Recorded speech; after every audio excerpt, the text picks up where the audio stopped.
Good morning বন্ধুরা, welcome back to my channel. আমি সবিতা কুহেলি world চ্যানেলে আর একটা নতুন ব্লগে তোমাদের সবাইকে স্বাগত।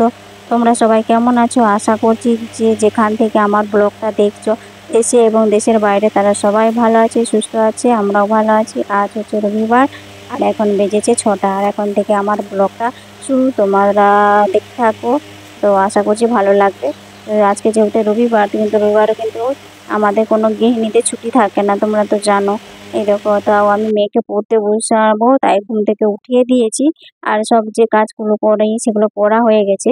তারপরে দেখো একটুখানি ঝুল হয়েছে, ঝুল বলতে ওই মাকড়সার জালগুলো হয়েছে, সেগুলো আমি পরিষ্কার করি। কিছুদিন আগে পরিষ্কার করেছিলাম, তাও আবার দেখছি এখানটাতে আবার হয়ে গেছে। তো এই জন্য ভাবলাম যে এই ডাইনিং রুমের এখানটাতে একটুখানি পরিষ্কার করে নিই। আর রুমগুলোতে কিন্তু অত মাকড়সার জাল হয়নি। তো এইখানটাতে একটুখানি পরিষ্কার করে নিই। পরিষ্কার পরিচ্ছন্ন রাখলে ভালো লাগে, মনটাও ভালো লাগে। আর ওখানে আমরা সবসময় বেশি ওঠা বসা করি, এই জন্য দেখতে পাই। আর বেডরুমে দেখি বেডরুমে থাকলেই আমি, মানে যখনই ঘর যখন ঝাড়ু দেই না, ঝাড় দিই, তখনই আমি মানে চুলগুলোকে ঝেড়ে নিই। তো আজকে একটুখানি বেশি হয়েছিল, তাই জন্য ভালো করে বললাম একটুখানি ওই বড় সেই ঝুল ঝাড়াগুলো হয় না, ওগুলো দিয়ে একটু ঝেড়ে নিলাম। আর ওই ওয়াশিং মেশিনের ওই কোনাটাতে তো ওখানটাতে অনেকটাই বেশি মাকড়সা জাল করে নিয়েছিল। তো ওখানটাতে ভালো করে আমি পরিষ্কার করে নিই। আর কি বলবো বন্ধুরা, তো যখন মানে কোনো কাজ করি, তো সেই কাজটাতে সফল হওয়ার জন্য এমন মাথায় একটা নেশা মানে চেপে যায় না, একটা নেশা হয়ে যায় না। তখন সেই নেশা হয়ে গেলে কোনো বাধাই তাকে আটকাতে পারে না, যে আমাকে এই কাজটা করতে হবে, আমাকে এই কাজটা সফল হতে হবে। সেই রকমই আমারও হয়েছে। তো আমি এখন এত মানে আমার নেশা হয়ে গেছে ব্লগ বানানোর জন্য আর আমি সফল হওয়ার জন্য। তো ভোর থেকে উঠেই শুরু করে দিই। তো মেয়েকে পড়তে বসাই, সব কাজ করি, সংসারের কাজ করার পরে তবু এইসব ভিডিওটা করতে হয়। তো আমার কি বলো তো বন্ধুরা, আমার যেহেতু ছোট ইউটিউবার, এখনো 1000 সাবস্ক্রাইব হয়নি। তো 900 হয়েছে, তো তাই ভাবলাম 1000 করতেই হবে আমাকে। তো ওয়াচ টাইমটা এখনো হয়নি, ওয়াচ টাইমটা হতে একটু দেরি হবে। তো সেই জন্য একটা আমার নেশা হয়ে গেছে যে আমাকে এই কাজটা সফল হতে হবে। সেই জন্যে আমার না, মানে কি বলবো, খাওয়া দাওয়া অত সব টেনশন না করে শুধু কাজটার প্রতি বেশি টেনশন করি।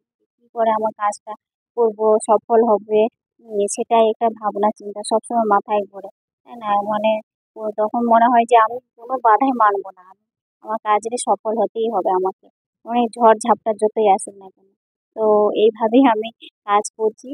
তোমরা দেখতে পাচ্ছ আমার ব্লগগুলো, যারা দেখেছো তারা জানো যে আমি কত কষ্ট করে ব্লগ ভিডিও সব বানাই, শর্ট ভিডিও বানাই।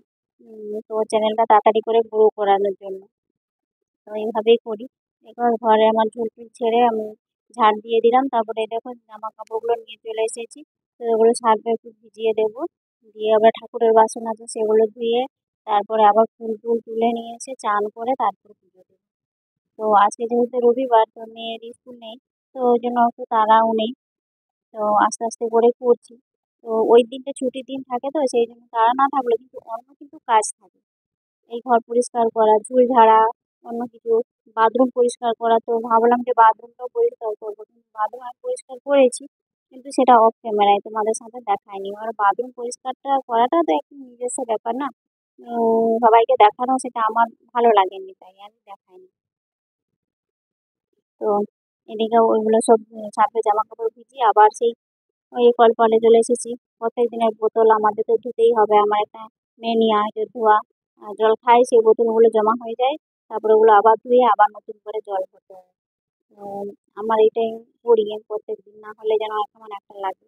তারপরে চা বানিয়ে নিয়ে চলেছি, চাটা খেয়ে নে, চা না খেলে তো কোনো কাজই ফ্রেশ হবে না মনটা। তারপরে এই যে চান টান করে আর পুজো করতে চলে এসেছি, তো পুজোটা করে নিই। আর এদিকে মেয়ে দেখো, এই যে আমাদের গোপালসোনা আছে, তো তাদের ওয়ার্ডরোবটা ও পরিষ্কার করছে। তো এখানে অনেক কিছুই, অনেকগুলো জামা থাকে, তো আমি তাড়াহুড়োর মধ্যে এইখানে ওয়ার্ডরোবের জায়গায় অন্য এক জায়গায় জামা রেখে দেই, সোয়েটার একদিকে, এগুলো এখন তো শীতকাল তো নেই। তো শীতকালে সোয়েটার ভালো জামা সব নিয়ে এখন কি হচ্ছে, ওগুলোকে ভালো করে আম, একটা একটা ওয়ার্ডরোবে করে গুছিয়ে রাখবো। তো আমার সময় হয় না বলে আমি করতে পারি না। তো মেয়ে স্যার এসেছিল, পড়ানো হয়ে গেছে, তো পড়িয়ে চলে গেছে। তারপর আমি পুজো করছি, ও তখন বলছে তাহলে তোমার পুজো ভিডিও দেখানোটা হবে, তাহলে আমি ওয়ার্ডরোবটা গুছিয়ে রাখবো। তো এইদিকে দেখো রান্না বান্না করে নিয়েছিলাম, আর বেশি সেরকম রান্না করিনি, অল্প কিছু করেছিলাম, আর সেগুলো আর ওটা শেয়ারও করা হয়নি। তো মেয়ে এখন বিকালবেলা ড্রয়িং ক্লাসে যাবে, রেডিও হয়ে গেছে। রবিবার হলে তো ড্রয়িং ক্লাস থাকে, তুমি জানো। তো সপ্তাহে মাত্র একদিন। ওর ওইটাও ভালো লাগে, ড্রয়িং করতে ওর ভালো লাগে, আর ড্রয়িংটা ভালো আঁকে, সেই জন্য অনেক প্রাইজ টাইজ পাই। দেখি আজকে কি প্রাইজ পাই, প্রত্যেকবারই গেলে ওটা একটা করে প্রাইজ নিয়ে আসে। আর এই দেখো বন্ধুরা, ওই যে যাচ্ছে আমার মেয়ে। তো কি বলছিলাম যেন বন্ধুরা, ওই দেখো কোনো কাজ আজ করবো না কাল করবো, এই এই ভাবনা চিন্তা না করে যখনই করবো তখন থেকেই করতে হবে, তাই না? আজকে ভেবেছি তো আজকেই করবো, এইভাবে করতে হবে, তাহলে তুমি কোনো কাজে সফল হবে। আমার আরেকজন আমার পরিচিত আছে, সেও কিন্তু ভিডিও বানায়, তো শর্ট ভিডিও করে, কিন্তু সে আমাকে বারে বারে বলে তুমি সর্বদা এত ভিডিও বানাচ্ছো, এত ছাড়ছো, আমার এই চ্যানেলটা গ্রো করতে হবে, তারপরে আমি এই কাজটা করছি, আমার এই কাজটাতে সফল হতে হবে। তুমি একদিন ভিডিও দিবে, তারপরে আবার 8 দিন 10 দিন পরে দিবে। ও কিন্তু শর্ট ভিডিও করে, শর্ট ভিডিওর মধ্যে একদিন দিবে, তারা 10 দিন দেয় না। আমি শর্ট ভিডিওর একটা নিয়ম আছে, প্রত্যেকদিন তোমাকে দুটো করে অন্তত দিতে হবে। তুমি তো দুটোই মানে একটা করেই দিতে পারো না, তো কি করবে? ওটা আমাকে ফোন করে জানে এটা, কিন্তু আর এই যে আমার অনেক বাধা বিপত্তি অনেক কিছু এসেছে, আমি যে এই যে এত দূর এসেছি, জার্নি হয়েছে আমার ইউটিউব এর, তো আমার কত কষ্ট হয়েছে কি হয়েছে সব তোমাদেরকে বলবো। তো আমার কত সমস্যা এসেছে, কত মানে কি বলবো, চ্যানেলে কত সমস্যা এসেছিল। এমনি আমরা কিছু তার সমাধান চ্যানেলের সম্বন্ধে অত কিছু জানি না। তার মধ্যে অনেক সমস্যা এসেছিল, তাও আস্তে আস্তে একটু একটু করে ইউটিউবে দেখে দেখে অনেকটা শিখেছি, তাই এখন চ্যানেলটা একটুখানি গ্রো করতে পেরেছি। বন্ধুরা কি বলবো বলো। তো যাই হোক, তারপরে এদিকে দেখো সন্ধে দিয়ে নিয়েছি, সন্ধে দেওয়ার পরে এই দেখো চালটা আমাদের মিনিকেটের চালটা নিয়ে এসেছিলো, অনেকদিন হলো এখানে বস্তায় রেখে দিয়েছি, আর যারে মানে ভরাই হয়নি। তো আজকে ভাবলাম যে আমি ভরে দিই, কিন্তু আমার হাজব্যান্ড ভরে দেয়, কিন্তু ও এখন কোনো কাজ করছে না, তো কিছু হেল্প করছে না, সেই জন্য আমি ওর আশায় না থেকে অনেকদিন দেখলাম 10-12 দিন ওইখানেই পড়েছিল। তো আজকে ভাবলাম না চালগুলো আমি ভরিয়ে দিই নিজে নিজে, আমি অতটা চাল তো ঢেলে নিতে পারবো না, তো কমিয়ে কমিয়ে তারপরে দুটোর মধ্যে ঢেলে নিয়ে তারপর করে নিই। তো এইভাবে করে আমি চালটা ঢেলে নিয়েছি, আর এদিকে দেখো আটা মাখিয়ে রেখেছি, তো রুটি করে নিচ্ছি, আর দুপুরে সবজি রাখেছি, তাহলে আর সবজি করতে হবে না, আর দুধ আছে আমাদের, ওই দুধ রুটিতেই সবাই খেয়ে নেয়, আর সবজি একটু থাকলে দুপুরে হয়ে যায়। তো রুটিগুলো বানিয়ে নিই, আর এদিকে দেখো আমার মেয়ের ড্রয়িং ক্লাসে চলে এসেছে। তো ড্রয়িং ক্লাস থেকে দেখো এইটা ও প্রাইজ পেয়েছে, বললাম না কিছু একটা পাবে, তো ও পেয়ে গেছে এই দেখো। তো একটা হার্ট শেপের প্রাইজ পেয়েছে, আর এই যে ড্রয়িংটা এঁকেছে এটা কেস করেছিল, কৃষ্ণ ঠাকুরের একটা, এই কেস থেকেই ওকে ওই প্রাইজটা দিয়েছে। আর ওকে ড্রয়িং এর স্কুলের স্যারটা খুব ভালো, তো মেয়ের মতো বেশ ভালোবাসে। তো ওকেই বারে বারে বলে কি, আর কঠিন কঠিন একটু টাইপের ওকে দেয়, কিন্তু ও পারে ভালো দেয়। আবার পরের বারে আবার দিয়েছে এই দেখো একটা জাপানি মেয়ে, এটা আবার কি করে আঁকবে। ও মেয়েটা বলছে আমি পারবো আঁকতে। আমি তো দেখেই তো আমার মাথা ঘুরিয়ে যাচ্ছে, আমি আঁকবে কি করে, এত তুমি এরকম সুন্দর করে আঁকতে পারবে? ও ঠিক দেখবে ওকে।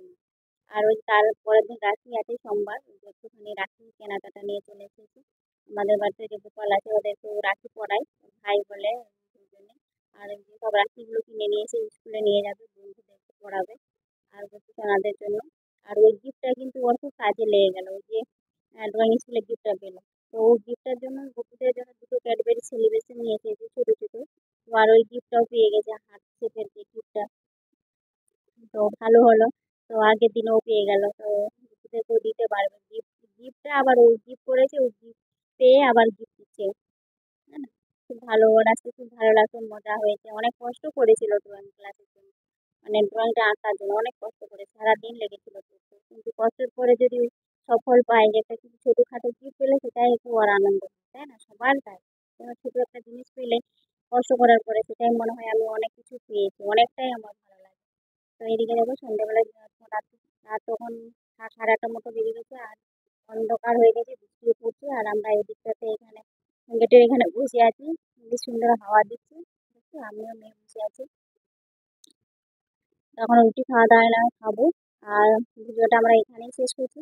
তো ভিডিওটা যদি কোথাও একটুখানি ভালো হয়ে থাকে, উপকৃত হয় তোমরা, তাহলে প্লিজ আমাকে সাপোর্ট করো, আমার পাশে থাকো, এভাবে আমি যেন এগিয়ে যেতে পারি। তো তখন সবাই ভালো থাকো, সুস্থ থাকো, আর আমাকে প্লিজ তোমরা সাপোর্ট করবে। আর প্লিজ প্লিজ বন্ধুরা, তোমরা আমাকে লাইক করে দিও আর কমেন্ট করবে। তো লাইক আর কমেন্ট করলে না আমি মোটিভেশন হই, আমার ভালো লাগে। তো আবার নতুন নতুন কোনো ভিডিও বা ব্লগ নিয়ে আসবো তোমাদের জন্য। তাই সবাইকে টাটা, বাই, গুড নাইট, দেখা হচ্ছে পরের ব্লগে।